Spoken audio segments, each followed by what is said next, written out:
मौजूद है इस वक्त हम ग्रेटर कैलाश विधानसभा में और हमारे साथ यहाँ पर नियति चौधरी मौजूद हैं जो कि बीएसपी की मजबूत दावेदार हैं। वहीं मैडम का मुकाबला दिग्गज नेताओं के सामने है। यहीं से इसी विधानसभा से मिनिस्टर रहे आम आदमी पार्टी की तरफ से सौरभ भारद्वाज, वो भी हैं, शिखा राय जी भी हैं और सौरभ गौरव सिंघवी शायद उनका नाम है, कांग्रेस की तरफ से वो भी हैं। तो मैम इस समीकरण को आप किस नजरिए से देखते हैं और किन मुद्दों के लिए को लेकर आप बीएसपी की दावेदारी ठोक रहे हैं? जी। अ, जैसा कि आपने कहा, कई जो यहाँ पे अन्य प्रत्याशी हैं, वो बड़े-बड़े दलों के प्रत्याशी हैं। लेकिन मुझे लगता है हमारी जो मज़बूती है, हमारी जो ज़मीनी पकड़ है, उसकी टक्कर इनमें से कोई भी नहीं कर पाएँगे। भले ही बड़े मंत्री हों, भले ही बड़े पदों पर हो, लेकिन हमने लोगों के समक्ष काम करा है और हमने प्रत्येक व्यक्ति के दुःख-दर्द में उसका साथ दिया है। इसी दम पर हम ऐसे नहीं है कि अपने महलों में रह रहे हैं, कभी अपने गाड़ियों में घूम रहे हैं। हमने चप्पा-चप्पा हमने पदयात्रा करी है, प्रत्येक व्यक्ति से हमारे निजी संबंध हैं। इस आधार पर हम वोट माँग रहे हैं, इस आधार पर हम समर्थन माँग रहे हैं। लोकतंत्र के अंदर आप तो जानते ही हैं कि हम प्रत्येक व्यक्ति को अपनी बात रखने का अधिकार है, प्रत्येक व्यक्ति का एक मत होता है, बहुमूल्य मत होता है। तो हम जानते हैं कि हमारे जो समर्थक हैं, वो हमारे पक्ष में खड़े हैं, हमारे साथ खड़े हैं। मैम आपने कहा कि काम हमने किया है तो हम वोट मांग रहे हैं। यही दावा, सेम यही दावा आम आदमी पार्टी का भी है कि मैंने काम किया और मेरा काम मेरी पहचान है, इसलिए हमें वोट दो।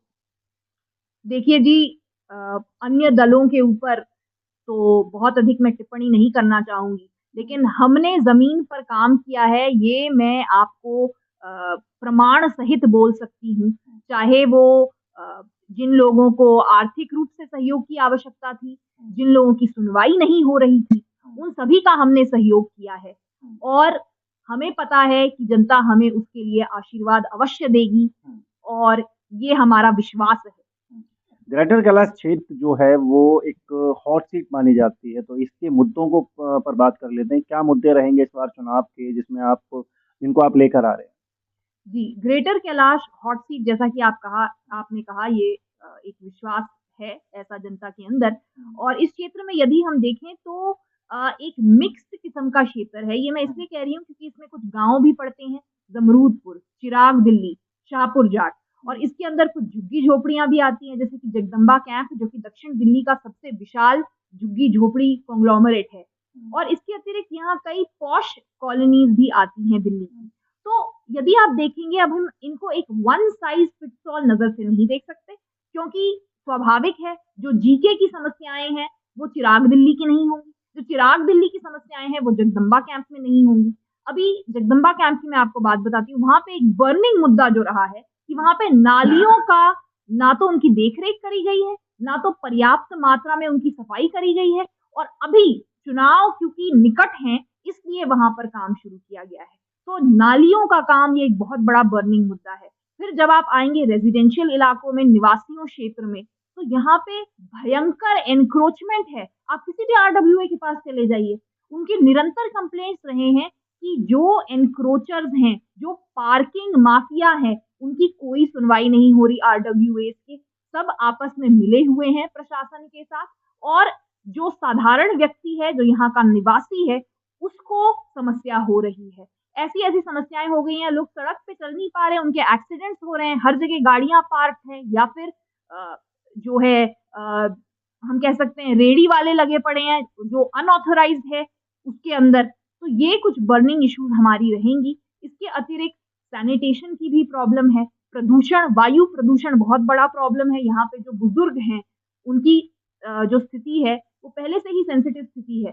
तो इतनी उनकी तबीयत खराब रहती है, तो बुजुर्गों का ये बहुत बड़ा सीनियर सिटीज़न्स का बहुत बड़ा कंसर्न है कि प्रदूषण को लेकर कब हम कोई एक्शनेबल आइटम्स देखने को मिलेंगे।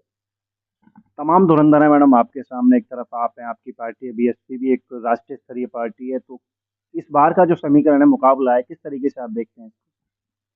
देखिए, हम तो मैदान में हैं ही, जिसका भी मुकाबला है वो हाथी से ही मुकाबला है।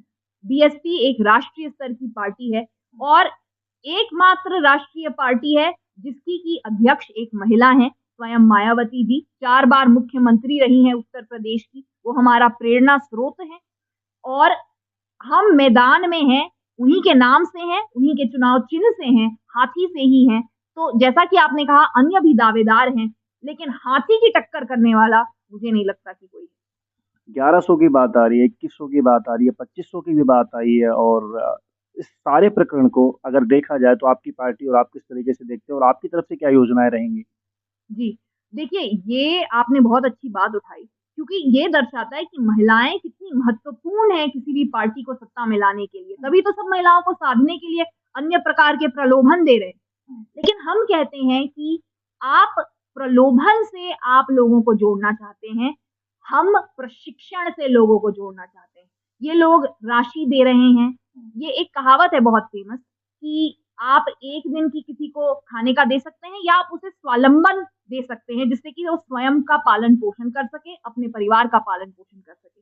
तो हम प्रशिक्षण पे ज़ोर दे रहे हैं, हम कह रहे हैं हम महिलाओं को प्रशिक्षित करेंगे, चाहे आप कंप्यूटर कोर्स करना चाहें, चाहे आप ब्यूटी पार्लर कोर्स करना चाहें, चाहे आप स्टिचिंग, फैशन डिज़ाइनिंग अन्य कोर्स करना चाहें, जिससे आप अपने पैरों पे खड़ी हों। लेकिन आपको केवल ये नहीं कि हम आपको एक राशि देकर आपसे छुटकारा पा रहे हैं। हम आपके साथ खड़े हैं कंधे से कंधा मिला के और हम कह रहे हैं कि हम आपको पेट पालने का प्रत्येक अवसर देंगे, लेकिन हम ऐसे महिलाओं को किसी तरह की आर्थिक उनकी मजबूरी का फ़ायदा उठाने, ये हम इसमें विश्वास नहीं रखते। मैम फ्री की जो तमाम चीज़ों का चलन चल रहा है, उसको आप कैसे किस तरीके से देखते हैं? क्योंकि दावा ये भी है कि ये जो चलन है, यही हमारा वोट बैंक का इज़ाफ़ा करेगा। देखिए जी, अभी तक हमारी ओर से कोई हमारे दल की ओर से कोई ऐसी योजनाओं का घोषणा नहीं हुई है और अन्य दल जो ये कर रहे हैं, ये आज की एक वास्तविकता है। हमने अभी हाल में भी जो विधानसभा चुनाव हुए थे, चाहे वो महाराष्ट्र के हुए थे, चाहे वो झारखंड के हुए थे, वहाँ पे जो भी विजयी हुए हैं, उनको श्रेय दिया जा रहा है कि भई इसी तरह के जो फ्रीबी जो आप कह रहे हैं, इस तरह का जो एक चलन हो गया है दलों द्वारा, उसी को श्रेय दिया जा रहा है। लेकिन मैं समझती हूँ कि इस किस्म की राजनीति करने हम नहीं आए। हम आए हैं तो सशक्तिकरण की राजनीति करने आए हैं, हम स्वाभिमान की राजनीति करने आए हैं। हम आपको शिक्षित करना चाहते हैं, हम आपको बुलंद करना चाहते हैं कि आप अपने दम पर आप दुनिया को झुका सकें। लेकिन इस किस्म का हम किसी की लाचारी को, किसी की मजबूरी को, उसको हम एक्सप्लॉइट करने नहीं आए जी। जीत के बाद में प्राथमिकता किन मुद्दों को रहेगी?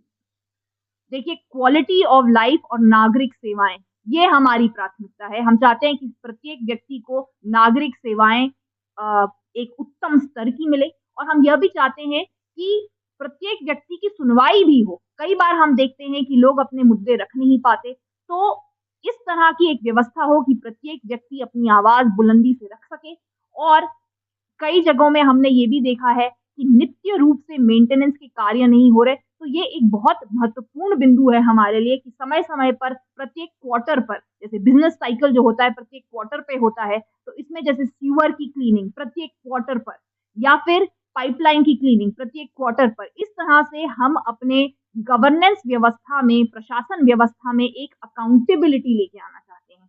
कि समय-समय पर हम इसका निरीक्षण करें और हम देखें कि क्या जो नागरिक सेवाएँ हैं वो पर्याप्त स्तर की हैं या नहीं है। क्षेत्र के लोग जो आपको मतदान करेंगे, जो आपसे जुड़ेंगे, जो आपकी पार्टी पर आप पर विश्वास करेंगे, उनके लिए क्या कहेंगे? मैं कहना चाहूँगी कि यदि कोई आज के समय में ऐसा दल है, जो छोटे आदमी की कदर करता है, जो साधारण वर्ग की कदर करता है, वो बहुजन समाज पार्टी है। प्रत्येक दल ऐसा दावा करते हैं, लेकिन उनका उठना-बैठना बहुत बड़े लोगों के साथ है। हम साधारण व्यक्ति के साथ उठते-बैठते हैं, हम उनके साथ साधारण रूप से चलते-फिरते हैं, हम उन्हीं के वस्त्र धारण करते हैं, हम कोई हाई-फाई लोग नहीं। तो आप हमारे से जुड़िए, हमें समर्थन दीजिए। हम सबसे छोटे से छोटे व्यक्ति की आवाज़ हम बुलंद करने वाले लोग हैं। हम छोटे से छोटे व्यक्ति के सामने उसकी सेवा करने वाले लोग हैं। हमें आशीर्वाद दीजिए, हमारे साथ जुड़िए और आपकी आवाज़ हम बुलंद करके रहेंगे। नियति चौधरी के बारे में क्षेत्र के लोग, क्षेत्र की जनता ज़रूर जानना चाहेगी कि नियति चौधरी बीएसपी के कैंडिडेट जो हैं वो बाय प्रोफ़ेशन क्या हैं? क्या क्वालिटी है? क्या उनका स्तर है? उसको ज़रूर क्षेत्र के लोग जानना चाहेंगे, क्या कहेंगे मैम? जी मैं एक अधिवक्ता हूँ पेशे से और तो मेरी रोज़ी-रोटी यही है, लोगों की बात बुलंद करना और न्याय की लड़ाई लड़ना। क्योंकि अधिवक्ता का कार्य ही ये होता है, हम एक न्यायाधीश के समक्ष जाते हैं और हम अपना पक्ष रखते हैं और हम न्याय की लड़ाई लड़ते हैं। तो इसमें मैंने काफ़ी प्रो बोनो काम किया है, मतलब फ्री लीगल एड बहुत दिया है मैंने लोगों को। किसी कोई भी व्यक्ति मेरे पास आया हो जो कि लॉयर की फ़ी ना अफ़ोर्ड कर पाया हो, तो कभी मैंने किसी को मना नहीं किया। इसके अतिरिक्त समाज सेवा में हमने कई कार्य किए हैं, महिला शिविर किए हैं, मेडिकल कैंप किए हैं, हमने लोगों को फ्री के ग्लासेस भी प्रोवाइड कराए हैं बुजुर्गों को, जो कि आर्थिक रूप से उतने विकसित नहीं थे। तो ये कुछ कार्य हैं जो हमने क्षेत्र के अंदर किए हैं। इसके पूर्व 10 वर्ष हो गए मुझे काम करते-करते। इसके पूर्व मैं छात्र राजनीति में भी एक्टिव थी। वहाँ पे भी एक छोटे स्तर का मैंने चुनाव जीता था और तो वहीं से मेरी रुचि रही है, हमेशा ही मेरी रुचि रही है। आपने कहा मैम चुनाव जीता था, तो वो क्या चुनाव था? किस रैंक पर, किस पद पर आप छात्र संघ में रहे? जी, बहुत ही छोटे स्तर का था जी, कोई बहुत इतनी बड़ी चीज़ भी नहीं थी। लेकिन वो भी एक छात्र प्रतिनिधि का चुनाव था, तो उसी दौरान मैंने अपना एक तरह से राजनैतिक करियर आरंभ किया और तभी से मेरी रुचि रही कि मैं अपने आस-पास के लोगों की आवाज़ रख सकूँ और सभी की सेवा कर सकूँ। आज आपको बीएसपी ने अपना दावेदार के रूप में भेजा है विधानसभा में, तो बीएसपी के लिए क्या कहना चाहेंगे, जो उन्होंने आप पर विश्वास जताया? मैं बहुत ज़्यादा आभारी हूँ कि मुझे एक राष्ट्रीय स्तर की पार्टी, बहुजन समाज पार्टी ने अपना दावेदार समझा और इस लायक समझा, इस योग्य समझा और मुझे ये अवसर प्रदान किया। बहन जी मायावती, उनका ये विज़न है कि जहाँ पे हम देखते हैं आप बाकी लोगों के प्रत्याशी सूची यदि उठा के देखेंगे, तो आप देखेंगे कि महिलाएँ 4 महिलाएँ, किसी बड़े-बड़े दलों की, कहीं आपको 7-8 महिलाएँ दिखेंगी। लेकिन और युवा आपको बिल्कुल ही नहीं दिखेंगे। लेकिन बहन जी मायावती जी का ये विज़न है कि युवाओं को हम अवसर दें, महिलाओं को हम अवसर दें। तो मैं बहुत आभारी हूँ, उन्होंने मुझे इतने योग्य समझा और मैं उनके विज़न का सलाम करती हूँ कि इतने बड़े कद का व्यक्ति यदि इतनी बड़ी सोच रखता है, तो इसके हम सब आभारी हैं और ये भारत राष्ट्र के लिए बहुत अच्छी चीज़ है। तो नियति चौधरी हमारे साथ में बनी हुई थी, बीएसपी की मजबूत दावेदार हैं। ग्रेटर कैलाश विधानसभा के तमाम मुद्दों पर मैडम से हमने बात करी, जवाब भी अच्छा खासा मैडम ने दिया। कैमरा पर्सन सुधा तिवारी के साथ मैं Girish Kumar, time news network के लिए।